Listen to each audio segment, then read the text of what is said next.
mengucapkan perkataan firman Tuhan, perkataan iman, perkataan kehidupan. Firman Tuhan berkata, pilih olehmu pada hari ini, kutuk atau berkat, mati atau hidup. Hidup mati dikuasai lidah. Lidah kita yang menentukan apakah kita beroleh kutuk atau berkat, kehidupan atau kematian. Saudaraku, selalu perkatakan kehidupan, selalu perkatakan berkat. Jangan pernah perkataan kutuk, jangan pernah perkataan yang membawa kematian. Kematian rohani, kematian badani. Misalnya kematian rohani ataupun badani. Ada orang sakit, kita lihat, kuliahlah kayak oh ini 2 bulan langsung mati. Perkataan membunuh itu, saudara. Ya, seharusnya kalau kita orang melihat sakit, kita katakan, oh jangan takut saudaraku, kamu pasti disembuhkan Tuhan. Bukankah firman Tuhan berkata oleh bilur-bilur Yesus kita sudah sembuh? Haleluya. Semua kita bebas. Jadi sekarang jangan lagi ada perkataan kotor keluar dari mulut, pakai perkataan kehidupan. Selalu saudaraku, kalau bicara cepat mendengar, lambat bicara, lambat marah. Haleluya. Katakan kiri-kiri, saya cepat mendengar, lambat bicara, lebih lambat lagi marah. Mana yang harus kita selalu praktekkan, mendengar atau bicara? Makanya mari kita atuhi firman Tuhan ini, dengar selalu suara Tuhan. Sekali kita bicara, langsung Tuhan mengerti. Kalau kita bicara saja kepada Tuhan, berdoa saja kepada Tuhan, tapi gak dengar suara Tuhan, Tuhan tidak bisa menjawab yang tidak sesuai dengan apa yang dikatakannya. Misalnya, kita takut akan satu perkara. Firman Tuhan berkata, jangan kamu khawatir, serahkanlah segala permintaanmu dengan doa, permohonan dan ucapan syukur misalnya. Tapi kita nggak baca ayat itu, kita khawatir langsung aja bicara. Kita nggak mau dengar dulu suara Tuhan. Lalu kita, Tuhan aku takut, Tuhan mati aku, Tuhan penyakit ini, Tuhan kata dokter, Tuhan bilang, tunggu aku mau bicara, Tuhan aku begini, Tuhan aku, tidakkah kau mendengar doaku? Oh Tuhan, masihkah aku mendengar? Banyak kali bicara, tapi tidak bisa dijawab. Kenapa? Tidak belajar mendengar. Mari kita belajar banyak mendengar. Lalu sekalipun kita bicara, Tuhan, bukankah firman-Mu berkata oleh bilur-bilur Yesus, aku sembuh, sembuhkan aku Tuhan. Haleluya. Hari ini kita sudah belajar banyak. Amin. 2 ayat terakhir saya bacakan supaya kita tahu hal-hal mana yang kita buang, hal-hal mana yang kita pakai. Ayat 31 sama-sama kita buang, sama-sama kita baca lalu kita buang. Segala kepahitan, segala kegeraman, kemarahan, pertikaian, fitnah, hendaklah buang dari antara kamu. Demikian pula segala kejahatan. Maukah saudara melakukannya? Maukah saudara jadi manusia baru? Dijadikanlah kepada saudara.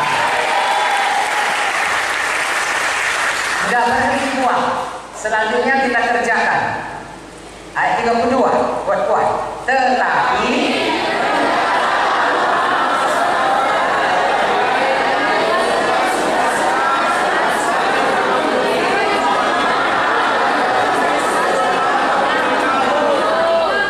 oke, hendaklah kamu ramah seorang terhadap yang lain. Amin.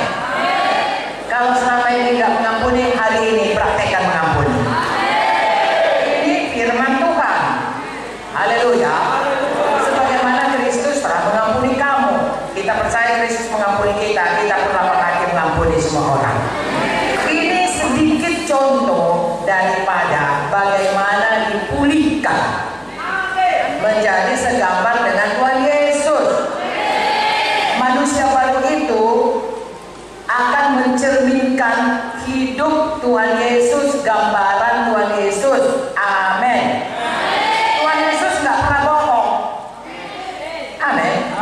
Tuhan Yesus nggak pernah mencuri. Dia bakal memberkati. Haleluya. Tuhan Yesus nggak pernah marah. Kalau saudara lihat saat ini sebelum proses selamat.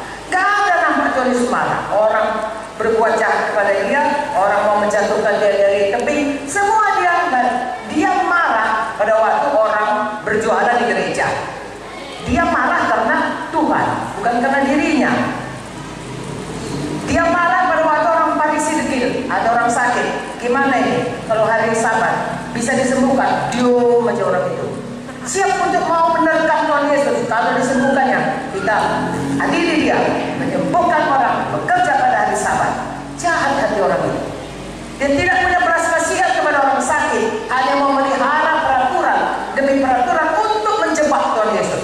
Jahat hati itu marah dia. Saudara baca dalam kita katakan Tuhan Yesus marah oleh kedegilan mereka. Kalau orang lain saudaraku, dia tidak marah.